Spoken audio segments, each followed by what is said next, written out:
नमस्कार दोस्तों, स्वागत है आपके हमारे YouTube चैनल में।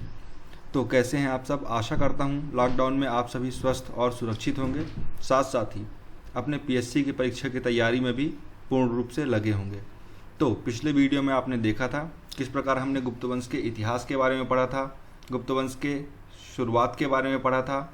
उस मैप को हमने देखा था जिसमें संपूर्ण भारत की विजय गुप्तवंश के द्वारा की गई थी। तो इसके बाद हम आज गुप्त काल का पार्ट 2 लेकर आए हैं, जिसमें हम समुद्रगुप्त से लेकर अंतिम गुप्त शासकों तक के बारे में आपको संपूर्ण जानकारी प्रोवाइड कराएंगे। इससे पहले आपसे रिक्वेस्ट है, आप प्लीज़ एक नोटबुक और पेन लेकर साथ में बैठें, जिससे जो भी हम आपको जानकारी अलग से प्रोवाइड कराएं उन्हें आप नोट डाउन करें, क्योंकि ये भी परीक्षा की दृष्टि से अत्यंत महत्वपूर्ण साबित होने वाली है। आइए शुरू करते हैं। तो सबसे पहले हम बात करते हैं समुद्रगुप्त के बारे में, जिसे विसेंट स्मिथ ने अपनी ही पुस्तक अर्ली हिस्ट्री ऑफ इंडिया में भारत का नेपोलियन कहा है। अब भारत का नेपोलियन कहने के बारे में क्या तर्क था इनका, तो इन्होंने आर्यावर्त में 9 और दक्षिणावर्त में लगभग 12 राज्यों में विजय प्राप्त की थी। तो इस कारण से, और यह संपूर्ण अपने विजित अभियान में कभी भी पराजित नहीं हुए, इस कारण से इन्हें भारत का नेपोलियन कहा जाता है। इनका कार्यकाल जो था 350 ईस्वी से 375 ईस्वी का 25 वर्ष का स्वर्णिम काल रहा है। अब हम देखते हैं कि समुद्रगुप्त ने अपने साम्राज्य विस्तार की नीति के तहत पाटलिपुत्र में हमला किया और उसे अपने राज्य की राजधानी बनाया। इन्होंने कुछ उपाधियां भी धारण की थी, जैसे पराक्रमांक, अप्रतिरक, व्याघ्र पराक्रमांक, कविराज इत्यादि की उपाधियां धारण की थी। अब इनके विजय अभियानों के बारे में हम देखते हैं। तो इनके विजय अभियान जो है मुख्यतः 5 चरण में पूरे होते हैं, जिसके बाद इन्होंने लगभग संपूर्ण भारत को जीत लिया था। हालांकि इसके पश्चात भी कुछ शासन या कुछ प्रांत ऐसे थे जो कि किसी अन्य राजा के अधीन हुआ करते थे, परंतु फिर भी इन्होंने मौर्यों के बाद कहा जाए तो फिर से भारत को एक करने में अपना महत्वपूर्ण योगदान प्रदान किया था। आइए देखते हैं। तो सबसे पहले आप जो देख पा रहे होंगे कि गुलाबी कलर में जितने भी हैं यह सभी समुद्रगुप्त द्वारा विजयित प्रांत हैं, जिनमें से 9 आर्यावर्त भी हैं और 12 दक्षिणावर्त भी हैं। इसके बाद आप देख पा रहे होंगे कि नीले कलर से जितनी भी रेखाएं बनी हुई हैं वह वाकाटक वंश से संबंधित हैं, जिनकी राजधानी रामगिरी हुआ करती थी। और पश्चिम भारत की ओर देखा जाए तो गुजरात प्रांत की ओर आप देख सकते हैं, तो यहाँ पर क्षत्रियों का शासन हुआ करता था। तो इसके अलावा जो कुछ भी बचा हुआ था वह लगभग सभी कुछ समुद्रगुप्त जीत चुका था, जिसमें उसने अपने 5 चरण चलाए थे। आइए चलते हैं, इनके 5 चरण के बारे में अपन विस्तृत जानकारी प्राप्त करेंगे। तो पहला चरण हम देखते हैं, जिसमें उन्होंने उत्तर भारत के अर्थात आर्यावर्त के 9 राज्यों पर विजय प्राप्त की थी, जिसमें अहिछत्र, चंपावती और विदिशा जैसे प्रमुख और शक्तिशाली गणतंत्र और राजतंत्र उपस्थित थे। यह आर्यावर्त राज्य कहलाया। द्वितीय चरण पंजाब, सीमावर्ती राज्य और नेपाल के बारे में बताया, अर्थात उत्तर पूर्व भारत की ओर और साथ ही पश्चिम भारत की ओर, जो कि पंजाब पश्चिम भारत में कहलाता है, और सीमावर्ती राज्य और नेपाल। आप देख सकते हैं कि ब्रह्मपुत्र नदी की सीमाएं तक इनका जो था शासन संचालित हुआ करता था। तीसरे चरण में इसने 8वीं राज्यों पर अपनी विजय प्राप्त की थी, जिसमें हम मुख्यतः विंध्य क्षेत्र और दक्षिणावर्त के क्षेत्रों को भी आप मान सकते हैं, साथ साथ दंडकारण्य के क्षेत्र को आप इसमें सम्मिलित कर सकते हैं, जिसमें इन्होंने प्रमुख रूप से कई नीतियां भी बनाई थी। चतुर्थ चरण में हम देखते हैं कि पल्लव, कौशल, महाकांतर, कांची इत्यादि 12 राज्यों में विजय प्राप्त की थी, और इसे ही महाकवि कालिदास ने धर्म विजय बताया है, अर्थात यह दक्षिणावर्त की विजय कहलाई गई। अब इसके साथ साथ इन्होंने इसमें कुछ नीतियां भी अप्लाई की, जिसमें हम देखते हैं ग्रहण, मोक्ष और अनुग्रह की यह नीति 12 राज्यों के लिए इस्तेमाल की गई थी। ग्रहण अर्थात शत्रुओं पर अधिकार करना, मोक्ष अर्थात शत्रुओं को मुक्त करना, अर्थात जो भी शत्रु है या हार पक्ष का है शासक, उसे अपने चंगुल से मुक्त करना, और अनुग्रह जो है उसे वापस अपना राज्य किसी शर्तों के साथ लौटाना। इस प्रकार इन्होंने यह नीतियां चलाई। साथ साथ हम शुरुआत की जो 3 चरण हैं, है ना, इनमें हम देखते हैं कि इन्होंने जो है यह 3 प्रकार की नीतियां अन्य चलाई थी। सर्वकर्दन, आज्ञाकरण और प्राणागमन की नीति। सर्वकर्दन की नीति अर्थात पूरे तरीके से राज्य को तबाह कर देना। आज्ञाकरण की नीति अर्थात राज्य जो थे, अर्थात जो हारे हुए शासक थे, अब वह सामंतों के रूप में समुद्रगुप्त की आज्ञा को मानकर शासन चला सकते हैं। और प्राणागमन अर्थात जो भी हारा हुआ राजा है, समुद्रगुप्त के अधीन बंदी है, उसे वह राज्य छोड़कर जाना होगा। तो दोस्तों, इस तरीके से इन्होंने बहुत सी ऐसी नीतियां हैं जो कि चलाई, जो इतिहास में आज भी यादगार हैं। समुद्रगुप्त को उसके सिक्कों में वीणा बजाते हुए दिखाया गया है, इसीलिए इसे कविराज की उपाधि भी प्रदान की गई। ये देखिए, आप ये सिक्के देख सकते हैं जिसमें इनके वीणा बजाने का हमें प्राप्त हो रहा है। साथ साथ अब आगे की ओर देखते हैं तो हम देखते हैं चंद्रगुप्त विक्रमादित्य अर्थात चंद्रगुप्त द्वितीय के बारे में, जिनका शासनकाल 375 ईस्वी से 415 ईस्वी में माना जाता है। साथ साथ हम सभी ये जानते हैं कि अनेक इतिहासकारों के द्वारा इस काल को ही प्राचीन भारतीय इतिहास काल का स्वर्ण युग कहा जाता है, क्योंकि यहाँ पर सभी तरीकों से चहुमुखी विकास किया गया था। न सिर्फ राजनीतिक, इसके साथ साथ सांस्कृतिक, धार्मिक, साहित्यिक, हर तरीके से इन्होंने इसमें विकास में योगदान दिया। इन्होंने अपने नवरत्नों को अपने दरबार में सुशोभित किया, जिनकी ख्यातियों के बारे में आप सभी अच्छे रूप से परिचित हैं। तो आगे आने वाले वीडियोस में और आगे आने वाले स्लाइड्स में हम ये ज़रूर देखेंगे कि इनके जो नवरत्न थे वह कौन थे और किस क्षेत्र से संबंधित थे। तो आइए दोस्तों, सबसे पहले हम बात करते हैं चंद्रगुप्त विक्रमादित्य के बारे में। तो हम देखते हैं इनकी उपाधियाँ। इन्होंने विक्रमांक, विक्रमादित्य, परम भागवत और शकारी इत्यादि की उपाधि ली थी, जिसमें से इनकी सबसे प्रमुख उपाधि जो थी वह विक्रमादित्य और शकारी की थी। साथ साथ इन्होंने परम भागवत की उपाधि ली, क्योंकि ये विष्णु के अनन्य भक्त थे।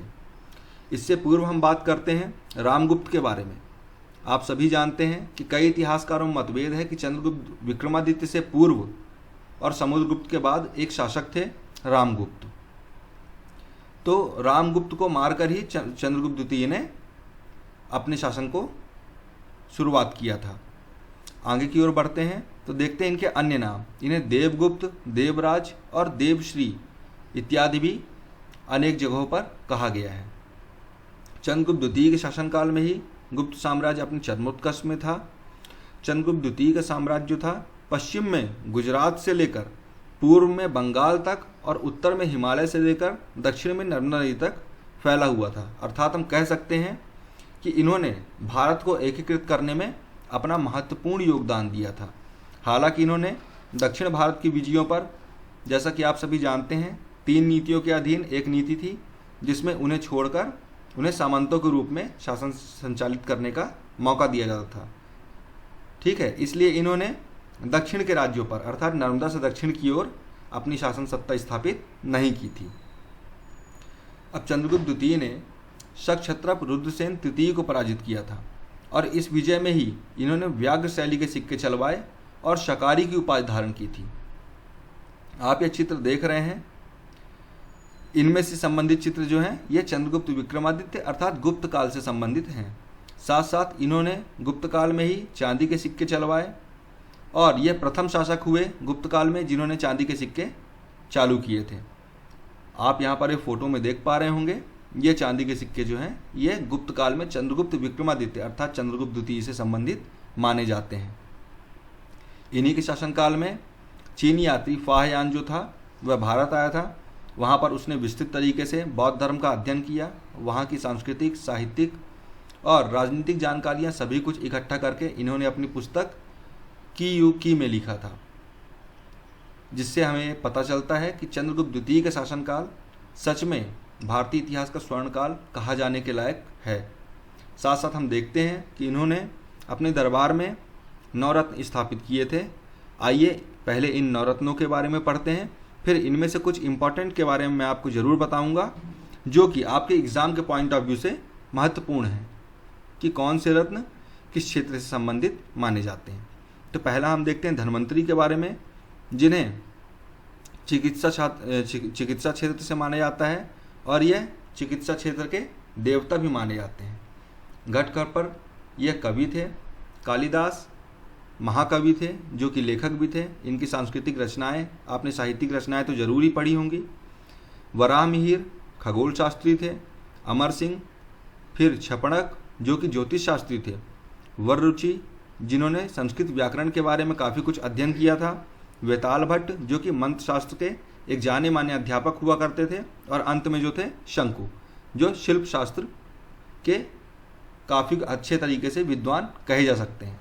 इसमें से आपको क्या याद रखना है? इसमें से आपको धन्वंतरि को याद रखना है, कालिदास जी के बारे में याद रखना है, इनकी साहित्यिक रचनाओं के बारे में ज़रूर पूछा जाता है हर एग्ज़ाम्स में। वराहमिहिर जी के बारे में बात करना है और शंकु के बारे में। इन्हें 2-4 नाम हैं जो आपको ज़रूर परीक्षा की दृष्टि से इम्पॉर्टेंट हैं और ये मेंस की दृष्टि से भी काफ़ी हद तक इम्पॉर्टेंट माने जाते हैं। आगे की स्लाइड में बढ़ते हैं तो हम देखते हैं कुमारगुप्त के बारे में। चंद्रगुप्त द्वितीय के बाद एक प्रमुख शासक कुमारगुप्त आया जो कि 415 ईस्वी से 455 ईस्वी तक इनका शासनकाल माना जाता है। कुमारगुप्त चंद्रगुप्त द्वितीय के पुत्र थे और उनके उत्तराधिकारी भी थे। इन्होंने भी काफ़ी कुछ उपाधियाँ ली थीं जिनके बारे में हम देखते हैं। महेंद्रादित्य, श्री महेंद्र, गुप्तकुल, व्योमशिषि, अश्वमेघ, महेंद्र, ये सभी उपाधियाँ कुमारगुप्त ने सुशोभित की थी, जिसमें से इम्पोर्टेंट जो है वह महेंद्रादित्य है जो एग्ज़ाम के पॉइंट ऑफ व्यू से काफ़ी हद तक पूछा जाता है। इसके बाद हम देखते हैं कि इन्होंने कुमारगुप्त की मुद्राओं पर गरुड़ के स्थान पर मयूर की आकृति अंकित है। अर्थात अब यह कहा जा सकता है कि जो राजकीय चिन्ह पहले गरुड़ का माना जाता था, उसके पश्चात इन्होंने मयूर आकृति के जो चिन्ह थे उन्हें ही मुद्राओं के रूप में अंकित किया है। ये देखिए, आप यहाँ पर देख सकते हैं मयूर शैली के चित्र हैं। इसके बाद कुमारगुप्त प्रथम ने अपने शासनकाल में नालंदा विश्वविद्यालय की स्थापना करवाई।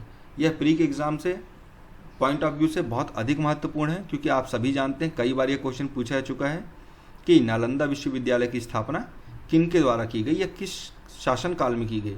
तो सबसे पहले गुप्त में की गई और कुमारगुप्त प्रथम के द्वारा ही नालंदा विश्वविद्यालय की स्थापना की गई थी, जिसे बाद में बख्तियार काकी ने खिलजी वंश के इन्होंने ध्वंस कर दिया था, आपको पता होगा।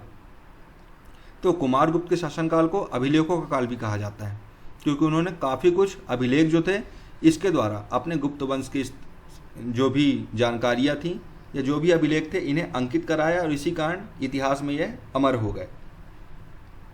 कुमारगुप्त के सिक्कों पर कार्तिकेयन का अंकन मिलता है।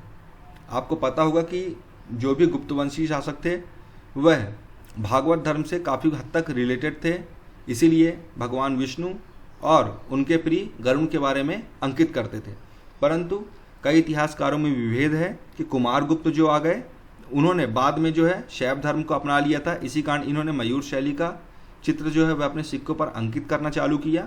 और कार्तिकेयन जो कि भगवान शिव के पुत्र कहा जाता है, इनके चित्रों का भी अंकन किया है। इसके बाद हम आगे की ओर देखते हैं जो है स्कंदगुप्त। इनका शासनकाल 455 ईस्वी से 467 ईस्वी तक माना जाता है। इन्होंने भी उपाधि धारण की थी क्रमादित्य की। इनका अन्य नाम देवराय था और स्कंदगुप्त के शासनकाल में ही प्रथम हूण आक्रमण हुआ था, जिसे स्कंदगुप्त ने विफल कर दिया था। तो यहाँ पर यह आपके एग्जाम पॉइंट ऑफ व्यू से बहुत महत्वपूर्ण है कि किस गुप्त शासक के अंतर्गत प्रथम हूण आक्रमण हुआ था, तो वह अपना स्कंदगुप्त होता है, जिन्होंने क्रमादित्य की उपाधि धारण की थी। इसके बाद देखते हैं इन्होंने अपनी राजधानी परिवर्तन भी किया था। इन्होंने अपनी राजधानी पाटलिपुत्र से स्थापित करके और अयोध्या में स्थानांतरित कर दी थी। स्कंदगुप्त को कहोम अभिलेख में शक्कादित्य भी कहा जाता है। इसके बाद हम इनके उत्तराधिकारी के बारे में देखते हैं जो है पुरुगुप्त, कुमारगुप्त द्वितीय, बुद्धगुप्त, नरसिंहगुप्त, भानुगुप्त। हालांकि इनके उत्तराधिकारी जो थे इनमें से कई ने कोई उल्लेखित कार्य नहीं किया या फिर ऐसा कोई बहुत बड़ा काम नहीं किया जिसे इतिहास में याद रखा जाए, परंतु भानुगुप्त एक उल्लेखनीय शासक जरूर रहे हैं, इसलिए हम भानुगुप्त के बारे में अवश्य पढ़ेंगे। तो इनकी जानकारी जो थी एरन अभिलेख में प्राप्त होती है। आप सभी को पता होगा एरन अभिलेख वही अभिलेख है जो विदिशा से प्राप्त किया गया है और जिसे कहा जाता है कि यह सती की घटना का पहला अभिलेख ही साक्ष्य माना जा सकता है। है ना। तो भानुगुप्त का मित्र जो था गोपराज, तो भानुगुप्त की और हूणों से लड़ाई होती है, जिसमें गोपराज जो था वह भानुगुप्त की ओर से लड़ता है और लड़ते हुए हूरों के द्वारा वीर गति को प्राप्त होता है, जिसके पश्चात यह कहा गया कि गोपराज की पत्नी आग में जलकर सती हो गई, और इसी के बाद यह अभिलेख प्रकट होता है, जिसे हम ऐरण का सती अभिलेख भी कहते हैं। तो यह सती प्रथा का प्रथम अभिलेखी साक्ष्य है दोस्तों। तो यदि आपको हमारी यह वीडियो पसंद आई हो तो कृपया इस वीडियो को लाइक करें, हमारे चैनल को सब्सक्राइब करें और अधिक से अधिक दोस्तों को इसे शेयर करें। साथ ही आपकी जो भी जानकारी या जो भी डाउट हो वह इस वीडियो के माध्यम से हमें ज़रूर कमेंट के माध्यम से बताएं, जिससे हम आपका इसका निराकरण कर सकें। धन्यवाद।